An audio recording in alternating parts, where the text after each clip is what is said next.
Somewhere long forgotten by everyone. It used to be a grand building. Now it's nothing more than a pile of rubble.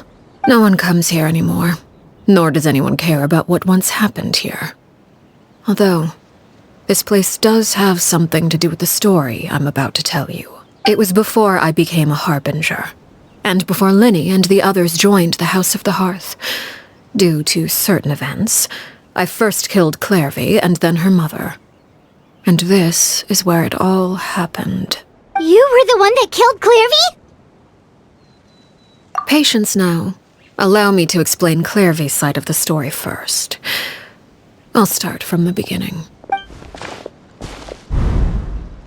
𝓷𝓃 was 6 years old when she was brought by her mother, 𝓔𝓷𝓃, to live in the House of the Hearth.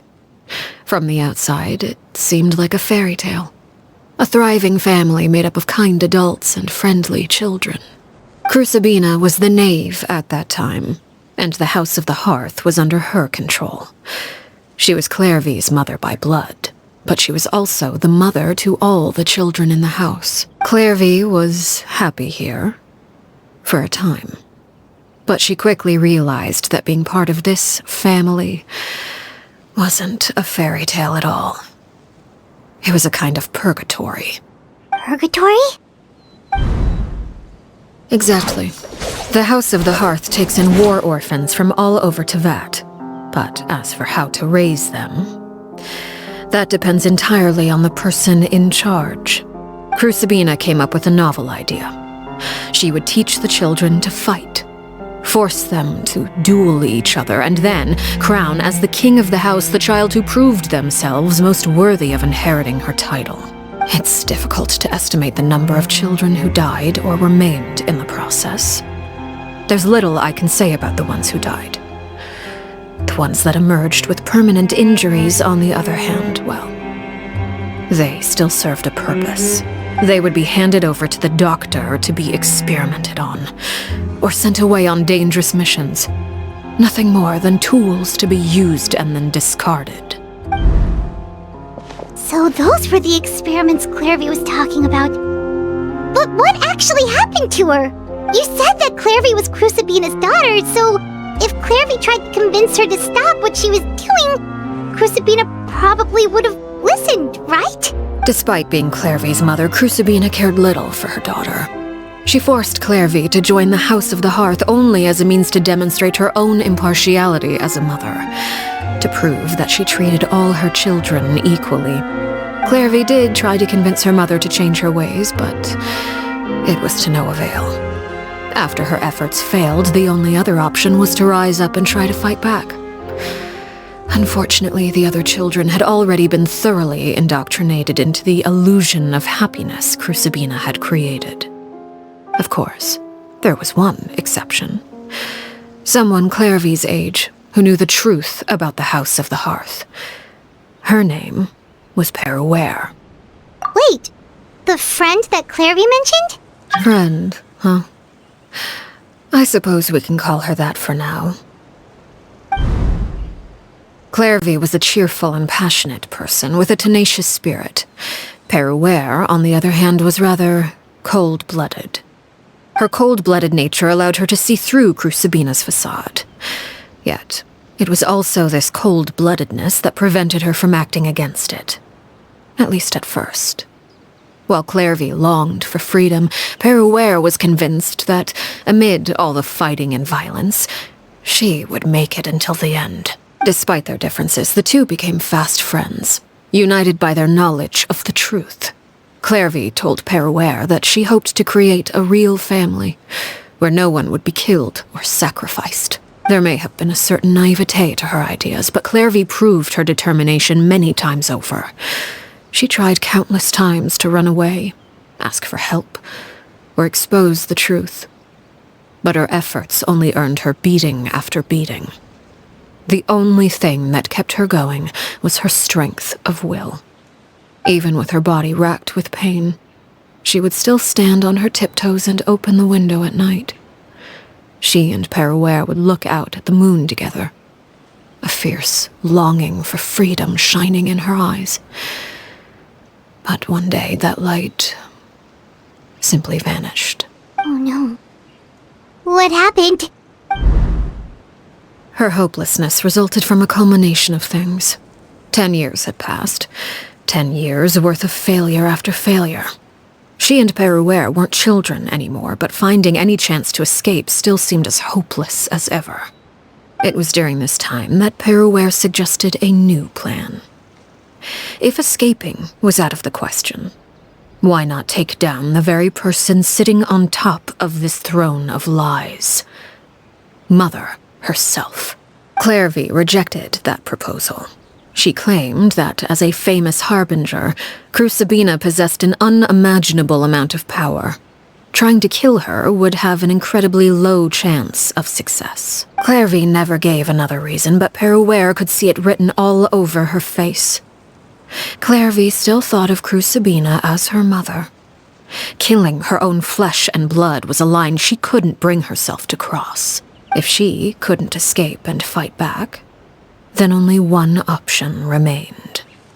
Precisely. Death was the only way that she felt she could be free. It happened during a duel. When she arrived at the dueling ring that day, her partner turned out to be none other than 𝓵𝓸𝓬. The very person that had stood by her side all those years. It was a fierce battle. But ultimately, 𝓔𝓷𝓳𝓐 decided to let 𝓵𝓸𝓬 end her life. From that moment on, 𝓵𝓸𝓬's journey was one written in flames. When the rain finally came and washed it all away, there she stood, the sole victor in Mother's endless game of slaughter. A trail of corpses strewn across her path to success. It was the very result she had predicted 10 years prior. Even then, she believed she would make it until the end. She wasn't surprised by the fact that she emerged as Mother's undisputed heir. Rather, her success left her with an inexplicable sense of restlessness. She was unsettled. And there was only one thing that could quell that sensation. Perhaps you two would like to take a guess as to what it was? 𝓤𝓷𝓳𝓐, you mean? But... Correct. This is the place where 𝓵𝓸𝓬 killed her best friend. A mere year later, this is also the place where she fought tooth and nail to kill the mother they shared. The moment she acted, any conception of what was right or wrong ceased to matter. It's one of the principles of the house.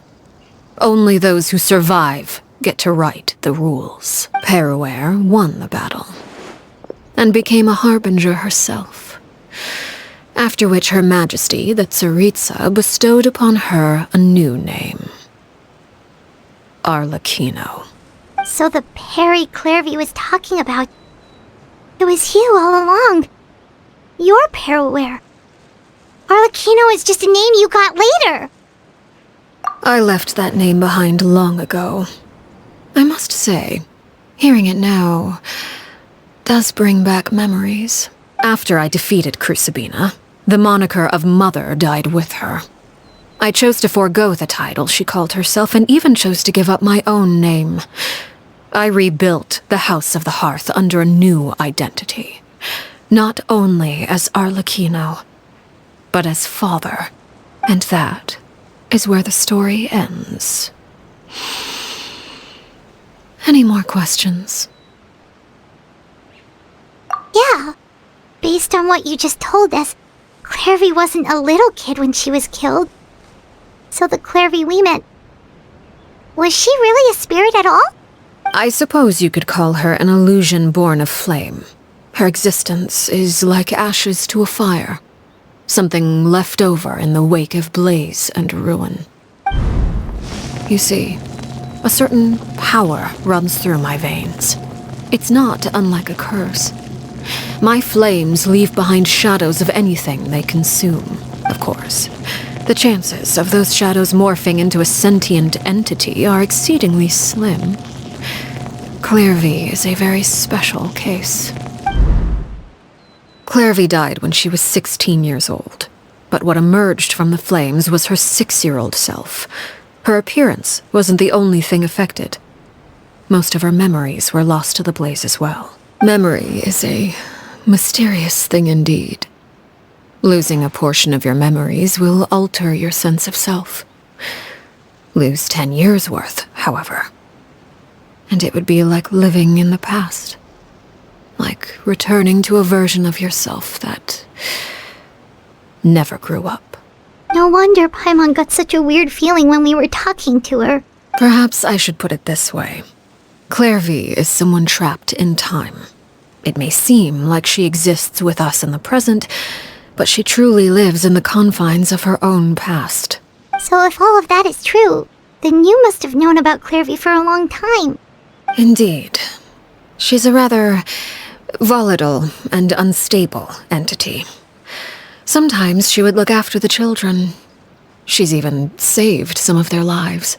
But other times, she would hide from me and become obsessed with revealing the truth about the house to anyone who will listen. Shadows don't have the capacity to learn or grow. Any new information they encounter is quickly forgotten over time. Your attempts to expose 𝓓𝐵 to sunlight. They failed, yes? The reason is actually quite simple.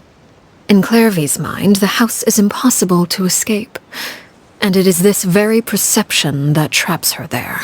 But no matter. All I have to do is kill her again, and all will be resolved. I don't anticipate so much as a single speck of ash will be left behind this time. Wait! Paimon can understand why you might want her gone, but isn't there another way? So what if she's trapped in her 6-year-old self? She's still your friend! At least talk to her first! It's too late for that. She broke the rules, and now she must be punished. That goes for Filial and Nantoy as well. She's had quite the effect on them. I hope you understand the difference between 𝓓𝐵 and myself lies in our formulation of the rules, not our policy for enforcing them. Upholding the rules without question is a trait we both share, because that is how a household should be run. Is this really what you want to do? Whatever could you mean? Don't you want to say a proper goodbye at least? Whether as a killer or as a father, there are two things that must be avoided at all costs: anger and sorrow. Anger makes you impulsive. Sorrow causes you to waver. Well, it appears it's about time to proceed.